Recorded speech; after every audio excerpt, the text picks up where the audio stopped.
নমস্কার, আমি মামুনি। কেমন আছো সবাই? আশা করি ভালো আছো, আর আমিও ভালো আছি। আজকে যে বিষয় নিয়ে আলোচনা করব, কথা। কথা মনকে শান্ত করতে পারে, আবার উত্তেজিতও করতে পারে, ভালোবাসা তৈরি করতে পারে, আবার সম্পর্ক ভেঙেও দিতে পারে। আমরা সবাই জানি তীরের আঘাত সারে, কিন্তু কথার আঘাত অনেক সময় সারতে চায় না।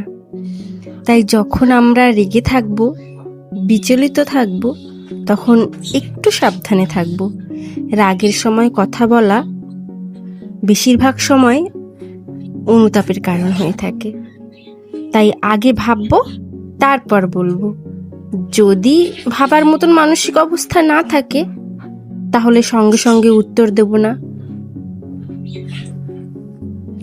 প্রতিদিন যে ভালো কথাগুলো বলার অভ্যাস করব, ধন্যবাদ, দয়া করে, তুমি পারবে, আমি তোমার পাশে আছি, এই কথাগুলো শুধু কথা না, সম্পর্কের বীজ।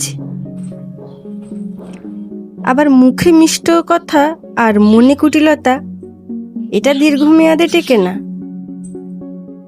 কথা তখনই দীর্ঘ টেকসই হয়, শক্তিশালী হয়, যখন তা হৃদয় থেকে আসে। কথাকে অস্ত্র না, আশীর্বাদ বানাবো।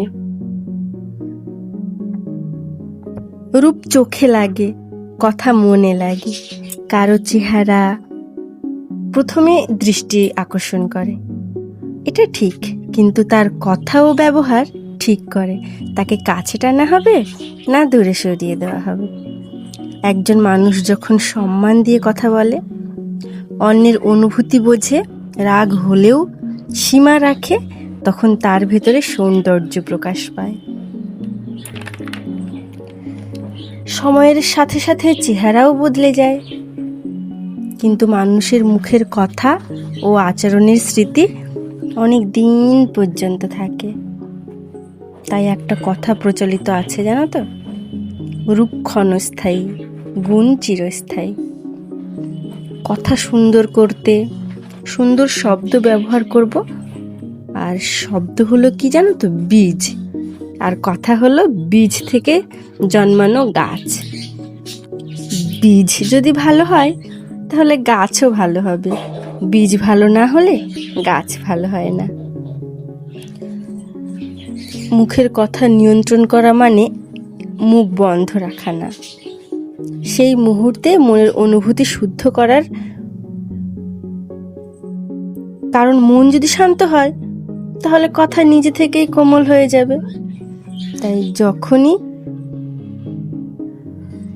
খুব রাগ হবে বা নিজের মধ্যে কন্ট্রোল থাকবে না, তখন কিছু না বলে কিছুক্ষণের জন্যে মুখ বন্ধ করাই শ্রেয়। আর অবশ্যই একটা ডায়েরি রাখবো আমরা, সেটা মনে ডায়েরিও হতে পারে। প্রতিদিন রাতে ঘুমানোর আগে 3টে কথা নিজেকে জিজ্ঞাসা করব, কারো মনে কষ্ট দিয়েছে কি? কোথাও অহংকারের সুর ছিল কি আমার কথার মধ্যে? আজকে কাউকে উৎসাহ বা ভালোবাসা দিয়েছিলাম? নিজেকে প্রশ্ন করলে বা প্রতিদিন আত্মপর্যালোচনা করলে শব্দকে ধীরে ধীরে বদলে দেয় নিজের থেকে। তখন কোন শব্দ উচ্চারণ করব আর কোন শব্দগুলো উচ্চারণ করব না, এই ভাব চলে আসে মনের মধ্যে। শব্দ ভালো হলে কথাও সুন্দর হয়ে যাবে। আর কথা কম বলতে হবে, অতিরিক্ত কথা শক্তি নষ্ট করে দেয়। সংযত হলে শক্তি জমা হবে। শেষে একটা কথা বলবো, অবশ্য কথা না, এটা আমার ছেলের লেখা একটা কবিতা শোনাচ্ছি। হ্যাঁ। কথা কথা কথা, কথা আমার খেলা, কথা দিয়ে শুরু হলো আমার জীবন ভেলা। আজকের মতন এখানেই শেষ করছি। দেখা হবে আবার একটা নতুন ভিডিওর সাথে। ততক্ষণের জন্যে সবাই ভালো থেকো, সুস্থ থেকো, আর নিজের খেয়াল রেখো।